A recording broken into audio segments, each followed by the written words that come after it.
ભાવનગર જિલ્લાના મહુવા તાલુકાના રોહિસા ટોલ ટેક્સના વિરોધમાં પોલીસનો લોખંડી બંદોબસ્ત વચ્ચે જાહેર સભા યોજાઈ. ટોલનાકાના લડત સમિતિ અને કોંગ્રેસના આગેવાનો, વાહન એસોસિએશનના પ્રમુખો, વાહન ચાલકો અને તળાજાના માજી ધારાસભ્ય કનુભાઈ બારૈયા ટોલનાકાના વિરોધમાં શું કહે સાંભળો.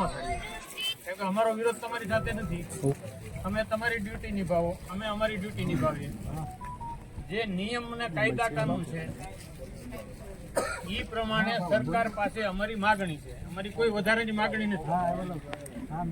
સરકારની એક નીતિ છે કે ભાઈ કિલોમીટરે રૂપિયો ટોલનો હોવો જોઈએ.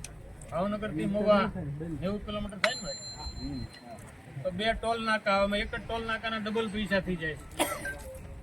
આજે તમે 4 વ્હીલર લઈને ભાવનગર થી મહુવા આવો અને પાછા જાઓ તો 250-300 રૂપિયા તો આપડા 350 રૂપિયા ટોલ ના જતા રહે. અને આ અન્યાયની સામે લડત કરવા માટે આજે આપણું પહેલું પગથિયું છે. પણ બધાએ મજબૂતાઈથી જ્યારે જ્યાં જરૂર પડે, અમે ભાવનગરથી જ્યારે કહેશો ત્યારે આવશું.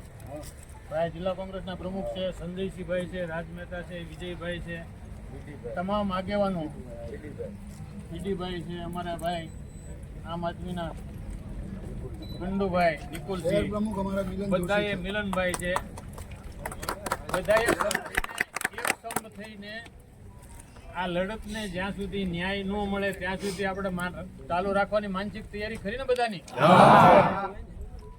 મોટું ટોળું છે તો જ સરકાર ધ્યાન આપશે. બાકી અમે 7-8-10 જણા હશે તો કોઈ પૂછશે નહીં. એટલે વિશેષ તો